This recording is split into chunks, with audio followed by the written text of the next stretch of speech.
5 Live Formula One. Welcome to the Chequered Flag podcast. We come to you from Monaco as the yachts look resplendent in the sunshine coming down around Monte Carlo, and we have had an amazing qualifying session. I'm Jenny Gow. Alongside me is Harry Benjamin, our lead commentator, and Mark Priestley, former F1 mechanic. This is the life, isn't it? This is what it's all about, the glitz, the glamour, and the fast cars, Harry. All I need is a nice glass of champagne, some nibbles on the table in front of me, and don't hold your breath. Sadly, that wasn't quite in the budget, I don't think. But it's a beautiful day, and what a day as well. Qualifying in Monaco is the peak. It's what we all love. These amazingly fast cars that should not, by any normal means, be able to go around this track and not crash into a wall. 20 of the best drivers in the world threading the needle. And we had a fight. There was a fight for pole position. We went to Charles Leclerc in the end. Monegasque on You home sound soil. disappointed. The fans were elated. No, I'm not. No, sorry, I'm not disappointed. I think maybe we robbed a little bit at the end with Verstappen not getting a fast lap because he sort of touched the wall on his last flying lap. Did that maybe lessen the jeopardy slightly? I'm nitpicking here. It was a great result, but of course Leclerc has this Monaco curse over him. So let's see if that continues into Sunday. That's done it. I cannot believe we had a great qualifying session. Charles Leclerc, the home favourite, managed to pip everyone to pole, and you still sound a bit deflated. Please, Mark Priestley, turn this around and say something positive. Oh, of course it was positive. The whole thing was positive. It was wonderful. You know, it was full of action. I think what happened, you know, to go back to Harry's point there, I think it was actually, Charles Leclerc that really excelled in the end, even above. I know Verstappen, you know, found himself back in sixth, really disappointing for him.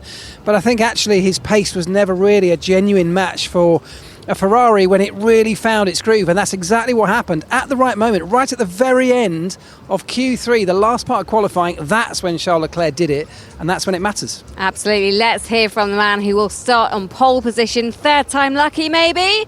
I asked the question. It feels good. I mean, the Monaco qualifying is always so incredibly special, just because as a driver you know that you've got to put everything in it and not leave any centimeters away, and that means close to the wall. That means risk of crashing very, very high coming Q3, but that's what excites me. That's whenever I get to Q3, I'm so happy. As much as it's tense, I'm pretty sure I've got a smile on my face going around the lap, just because the feeling is absolutely amazing. So I'm happy we are on pole for tomorrow. That doesn't mean the job is done, because there's a lot more to do now and we've got to finalize the end result. But we did a good job until now, and you need to keep going in that direction. There were times today that it felt like it might just slip away. It wasn't the easiest of qualifying sessions from the beginning to the end, was it? No, it wasn't. In Q1 we've been very it was very tricky. I was completely out of phase with everybody around me. When I was pushing, the others were cooling down.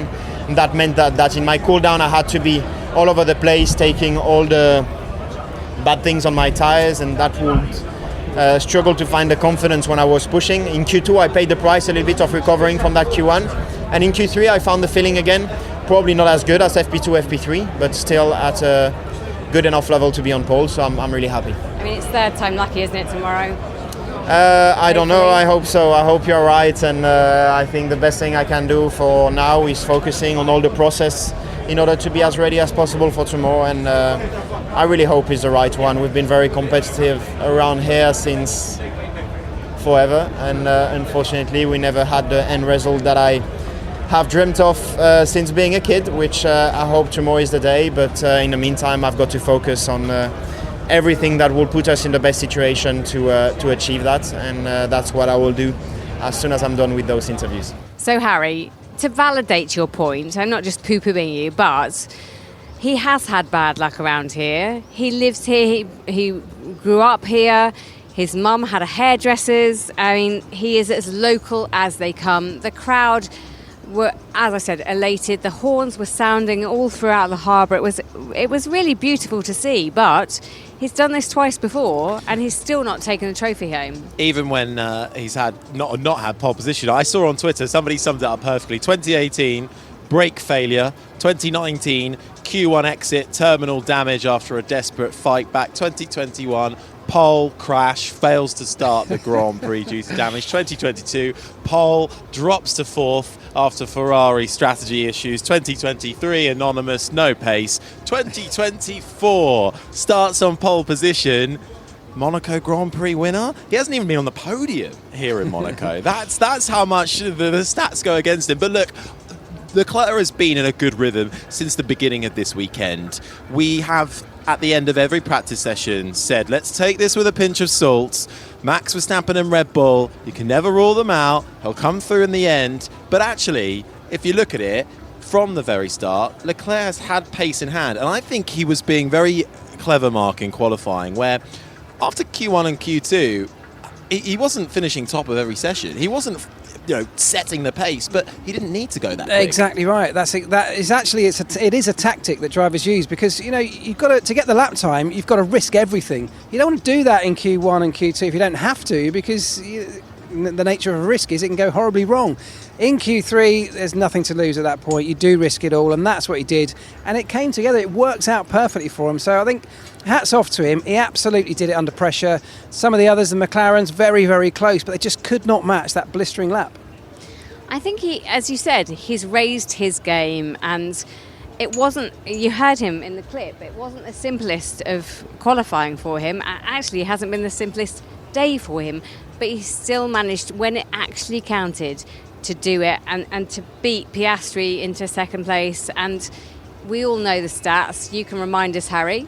Well, actually, I'll hold my hands up. I made an error in the broadcast. But 24th career pole for Leclerc. 3 poles in Monaco, and yet to take a win or a podium here. But this season, he has not finished outside of the top 4 in a single race this year. That is remarkable consistency. And he hasn't always had the car to fly to the front. He hasn't. And actually, if we're honest, Carlos Sainz was the stronger driver at the start of this year than compared to Leclerc, in my opinion. And I think that is backed up by the data. But Leclerc is generally quicker than Sainz. We all realise that. And he's refocused over the last couple of months, over the last few rounds. And we're seeing Leclerc at his very best, I think. I think also the Ferrari upgrades that we've come to the car recently, which we haven't really seen the full potential of, maybe until now, but I think it's turned the car slightly more in the direction of Charles Leclerc. He seems more comfortable with it since that moment in time. Carlos Sainz struggling on occasions to find the best out of it, and I think in Monaco, it's such a tricky circuit, such a specific set of requirements. As a driver, you've got to be comfortable. You've got to be totally in the right zone, in the right headspace. You've got to be comfortable with your car. You've got to have confidence. Charles Leclerc had all of that today. This is the thing as well. Whenever Ferrari bring an upgrade and things are going well for Sainz, it's because Sainz has maybe he's more sensitive, because he needs a stable car behind him. A loose rear end for Sainz, and he is not happy. Too much oversteer, too much understeer, Sainz loses time. Whereas with the other Ferrari of Charles Leclerc, he can manage a car that is a little bit loose, is a little bit ragged. He's able to get more out of it. I think he prefers it that way as well. Yeah, couldn't agree more. So, Charles Leclerc, pole position. He will be alongside him, will be Oscar Piastri in the McLaren. I'll just run through the order of the top 10. It's Sainz, Norris, Russell, Verstappen, Hamilton, Tsunoda, Albon, Gasly. We will talk about Verstappen, you'll hear from him as well, and Hamilton.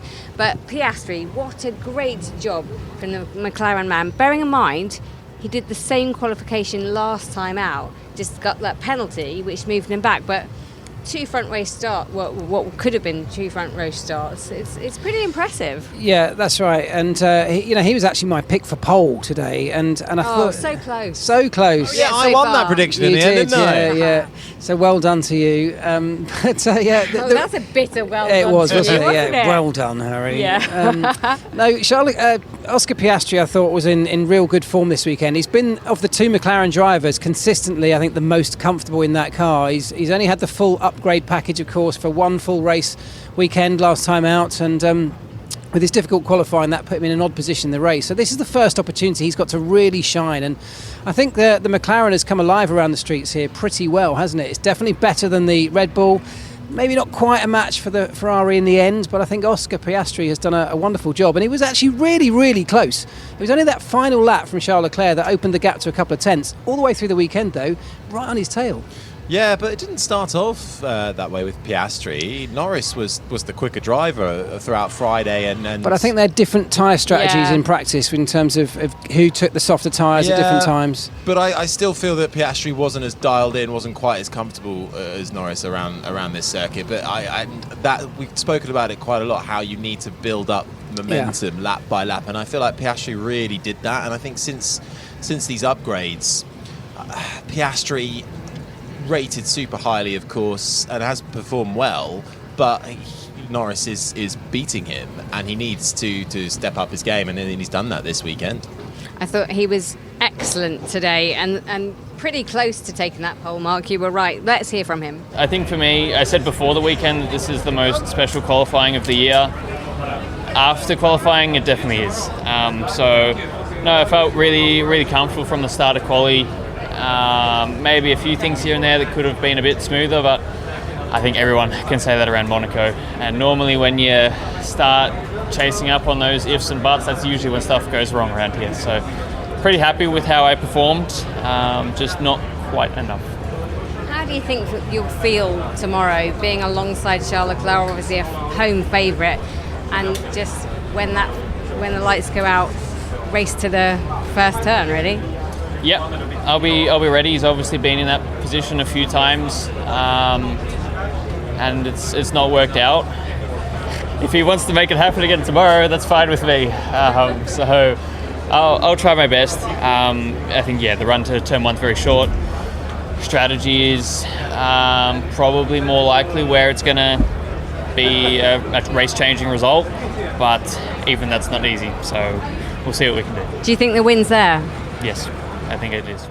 So it sounds like he had fun out there, and I don't think there are some drivers who didn't perform as well as they would have hoped, but all of them loved qualifying here and loved the challenge that it brings up. I mean, I was just going to say, I'd love it. If I was being paid millions to drive a fast car around Monaco, I'd love it. But then I thought about it, actually, there'll be a few drivers tonight who are not loving it. Sergio Perez is obviously a very good example of that. But I think the two McLaren drivers will be loving it.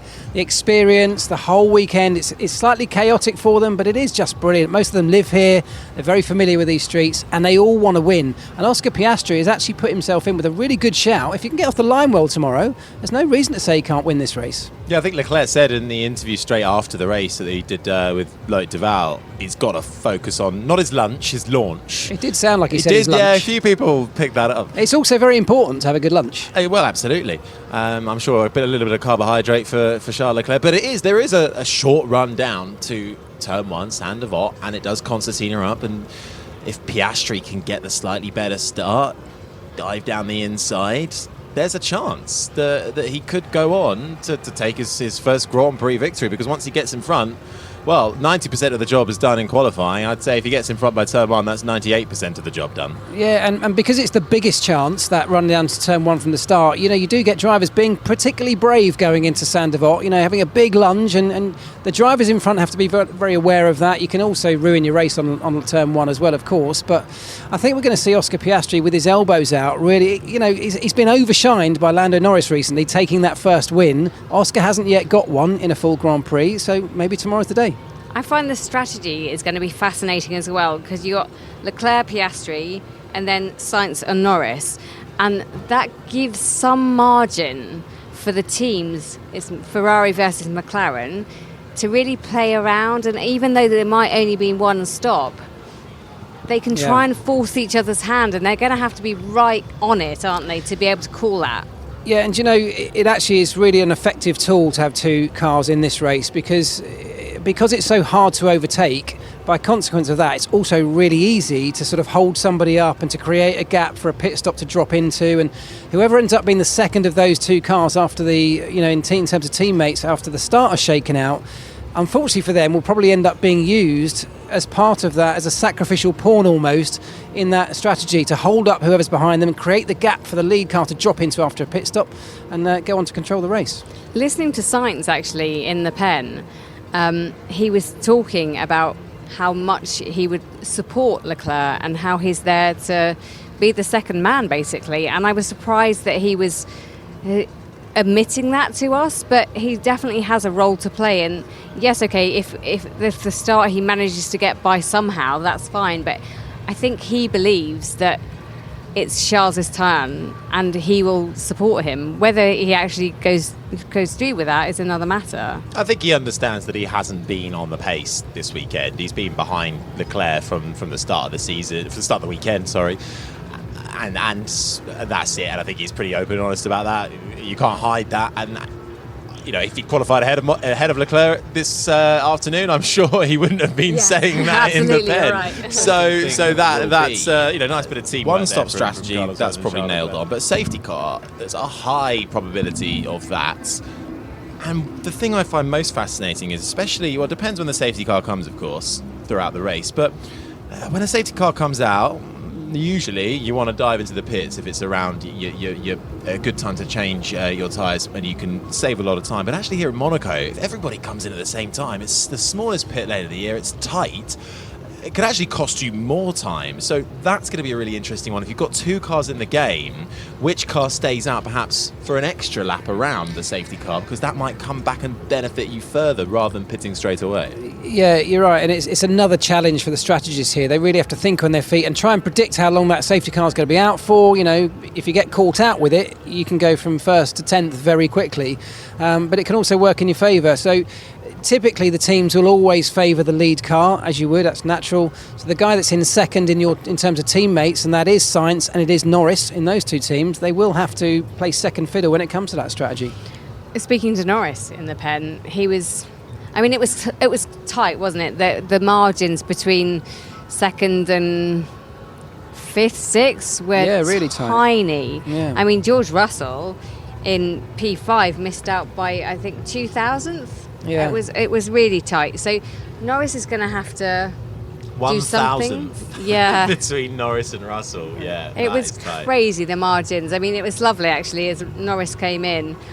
Russell was also there, and they kind of slapped each other on the back and were taking the mickey out of each other and saying, well, I'm clearly the better driver. And Russell was like, 1,000th, mate. So, I mean, these drivers all know each other so well. They've grown up together. They live in Monaco together.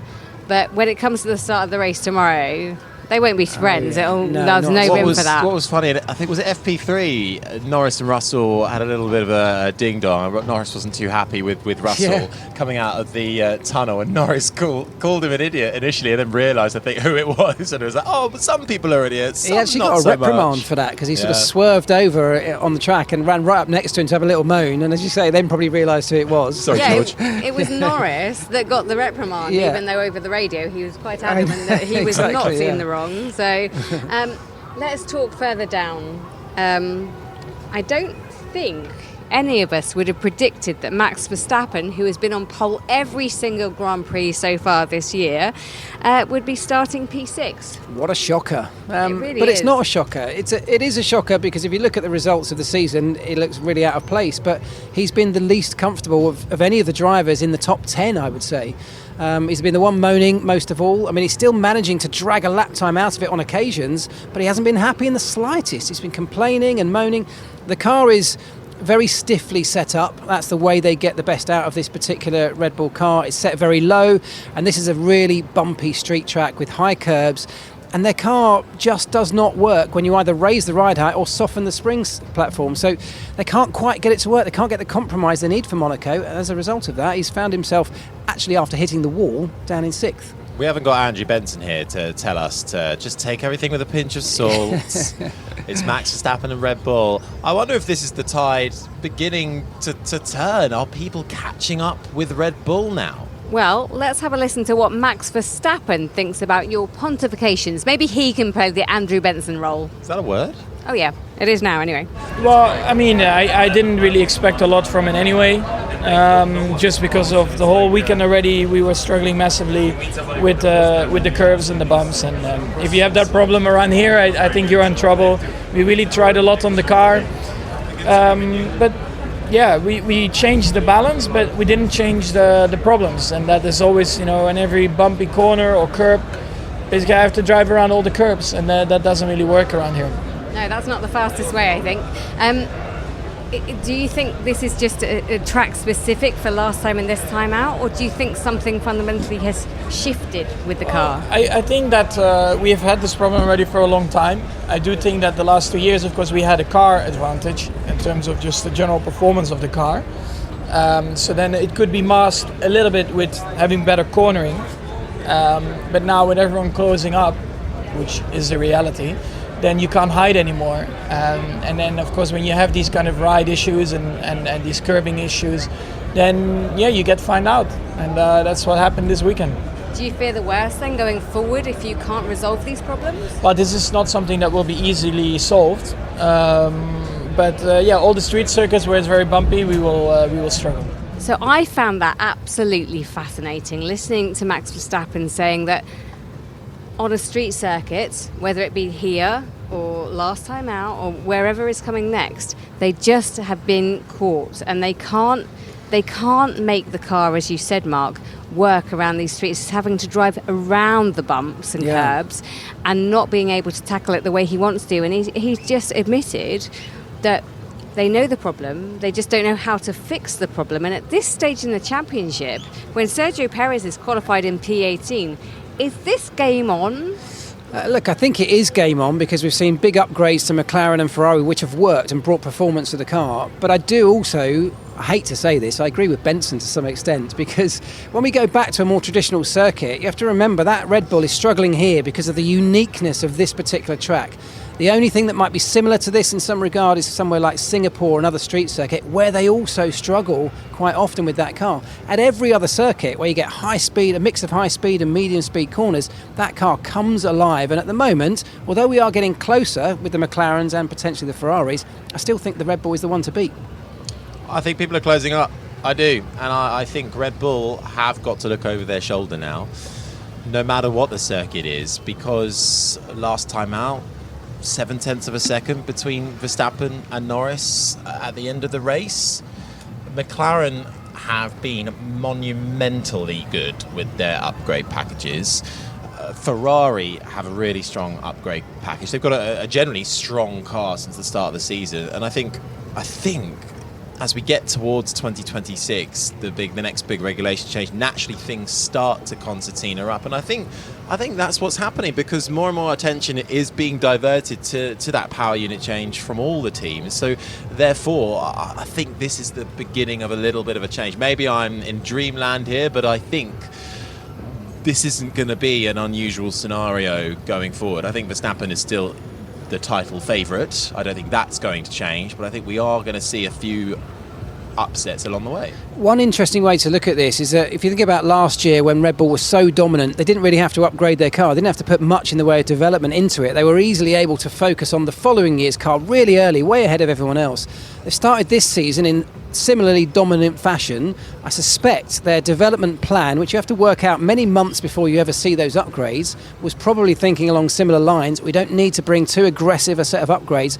Well, maybe now they do. Maybe now they need to start thinking about that and go back into the drawing board, re-employ Adrian Newey and get some bits coming to that car, because it's going to be a development race from here to the end of the season and beyond into 2025. Red Bull can't afford to take this easy now. There could be some issues with that, Mark. I hate to break it to you. Can I just ask a question, though? With regards to development, we know Red Bull they've been penalised, haven't they, for overspending on the budget cap. So they've lost a percentage of their development time, wind tunnel time and things like that. They also, it's staggered now. So if you win the championship, the next year you get the least amount of time to go to CFD and use the wind tunnel and do all of those clever things that Adrian Newey and the designers do. Do you think, Mark, that that's having an impact this year on what they're doing? It definitely has an impact. You know, the engineers will have every second of every day in that wind tunnel and use as much CFD, computational fluid dynamic systems, these virtual worlds in which they can develop the car. They'll do that every single day if they could. So any restriction is massive. And with the limited amount of track time you get in a Formula One car, we don't have testing in the way we used to. All of your development's done in those two tools. So yes, they're restricted, but they have started the season with such a big advantage, they can kind of get away with that. They just need to think carefully about how they deploy what resources in terms of time they have as the season rolls on. Okay, P7, Lewis Hamilton. When I caught up with him, he was saying that for some reason the car feels alive right up until qualifying, and they go out in qualifying and he's expecting it to be better than it actually is, and all of a sudden the performance disappears, and he can't work it out. He can't work out what's going on. And I looked in his eyes and he's just like, what am I meant to do? So he'll start P7, Harry. They have a consistency issue. There are bigger issues as well going on, I think, with their wind tunnel and simulations. Something's not adding up at Mercedes. But Russell did all right. Well, he was only a tenth ahead of Lewis. I mean, where does he expect them to be, though, as well? At the moment, they are kind of there. They're in the lower end of the top 10. This weekend, I think it's actually been a slightly better weekend for them. I'd actually say that's not a bad result for the two Mercedes cars to be nip and tuck with those around them. So I just think Mercedes are kind of treading water a little bit. They are making slow progress, but I can't see them having a massive leap forward. They brought upgrades over the last couple of race weekends, and nothing has been a big switch. We haven't seen like a McLaren-like improvement. So I just think that is a little bit where they are. There's clearly a lot of analysis being done in the background. And also soon, Lewis Hamilton won't be included in those conversations about how to improve the car because he's off to Ferrari. So he's kind of up against the time limit because actually they'll start boxing him out of those rooms where they have those talks. So I don't know Lewis Hamilton very well, but I'm pretty sure he's got one eye on Ferrari already. I'm not sure. Honestly, I'm not sure. I think he's the sort of person that is totally committed to whatever and wherever he is, and he'll be trying as hard as he can to help that team be better. He wants another win. He wants something to leave a legacy and get that team back to winning ways. And I agree that there's a lot of chat about him going to Ferrari, but I don't see that he's taken his eye off the ball and switched already. He'll also be very much hoping that Ferrari sign Adrian Newey and be wanting those be wanting to be included in whatever conversations going on there. So I think naturally he will be looking towards the future. But to come back to it, this is where Mercedes are at the moment. They are lacking this consistency with the car, but that's where they are. And actually, it's not a bad result for them this weekend. It's not a bad result. The one thing I would add to that is that this was probably their best opportunity to get an even better result. As I said earlier, it's a circuit that can level some of those nuances in the cars. And we know Lewis Hamilton's good round here. He's won multiple times. This was their opportunity. And the times are so close, as you just said, nothing between that group. A tenth here, even less than a tenth, could have put him 3 or 4 places further up the grid, and he'll be disappointed with that. Sonoda, P8. I think it was a good day for him. Albon, P9 in the Williams, another good day. And Gasly, P10. And I just have to say, those 3 results, well, they may not seem like much when you're looking at it on paper.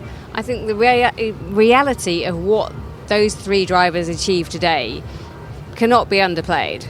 Yeah, and the importance of it is because we're at Monaco. So if that was a traditional circuit, you'd say, well, they're going to start to fall back over the course of a long race. Here, you don't fall back in the same way. Overtaking is so hard that if they drive in a defensive way and in the right way, the way they will drive tomorrow, they'll be able to hold on to those positions, potentially even move forward if there's carnage in front. It's really important as well, a Williams versus an Alpine. I know there's not the battle of the century this weekend, but Alpine have 1 point, Williams have nada. Both cars starting in the top 10. There's a big amount of money up for grabs depending on where you finish in the constructors. Also, as you mentioned, Jenny, wind tunnel time depending on where you finish. So these may seem like the lower end of the top 10, who cares? But for those guys, it is absolutely everything. And I have to say, Pierre Gasly. Outside of Charles Leclerc, probably driver of qualifying. Yeah, because it came together out of nowhere right at the end, didn't it? When it mattered, under the maximum amount of pressure, Pierre Gasly delivered something no one saw coming. And you could hear him on the radio, wasn't he? Screaming, just It was elated. like he qualified on pole at one that point. was his version of pole position. So, great start, and he puts himself in a really strong position for the race. Yeah, I'm looking forward to seeing that tussle and that battle between the three of them, and who else can get their elbows in and get into the points. Who else had a bad day? If you look down the order and you want to highlight anyone, Well, I can see the arrows pointed quite clearly. Well, it's Perez and Alonso are the Logan two Sargent. Oh, sorry. Perez and Alonso are the two standout names that will be most disappointed, going into Saturday evening. They would have expected more from both. From a Red Bull perspective, we've already talked about the importance of having two cars in the fight. They haven't got that. From Perez's own personal perspective, he's had an enormous amount of pressure on him and his results recently. This will not help that. Alonso, this is just a rare blip, I think, for Alonso, but it's a big one because it's Monaco. It's a double blip, though. He didn't go well last time out in Imola either, so hopefully it's, as you say, just a blip. But Harry, were you surprised to see them languishing down at the bottom? Yeah, but when you see Stroll went through into Q2, you wonder, well, did Alonso get a bit of traffic on his lap? Are there some underlying issues there? Well, there are underlying issues with that Aston Martin for sure. The upgrades haven't been working for that team in the way they hoped, and they have been steadily going backwards. You think, this time last year, they were the surprise ones that had stepped up massively, but then slowly just went backwards and backwards. And I think this will be ringing alarm bells with Fernando Alonso, having just committed to Aston Martin again through till 2026. If there is not a big upturn in performance, Alonso is going to wonder if he's made another bad career decision. Oh, don't say that again. Right, the sun is setting. It's just about to go behind the mountains, and the parties are getting to be in full swing. You can see a lot of people coming out on their massive yachts to party into the night. That means, of course, we have somewhere to go, surely. Have you arranged something amazing for us tonight, Harry? It's Saturday night in Monaco? Actually, well, I've been invited out to one of the yachts, so I don't think I've got any plus ones. So, sorry, it's a bit awkward. Well, you have fun. Final thoughts. Can Leclerc do it? Is this his time? Yeah, of course. He's in the strongest position possible. If there's anywhere you want to start the Monaco Grand Prix from, it's there. It's got to go horribly wrong again if he's not going to win tomorrow, and we've seen it happen, but I think this is the one. Charles Leclerc will win the Monaco Grand Prix. That is absolute confidence there, isn't He will win the Monaco Grand Prix. This year? He will win a Monaco Grand Prix. I never know with you. There's always a caveat, isn't there? What about you? I think... Yes, let's go with yes. That wasn't confident. I'm scared for him. Harry was confident. To be totally honest, I'm scared for him. It feels like a long path that he's gone on and through, and I fear that the curse might strike again. But I hope it doesn't, because I actually think for him and for everyone else, it would be the most romantic and poetic ending to tomorrow. But if you were going to write the story, that's how it would end. Well, you'll have to join us tomorrow to find out how it goes and if Leclerc can end up winning. Thank you so much for joining us. This has been an IMG production for BBC Radio 5 Live. Harry, go party. Cheers.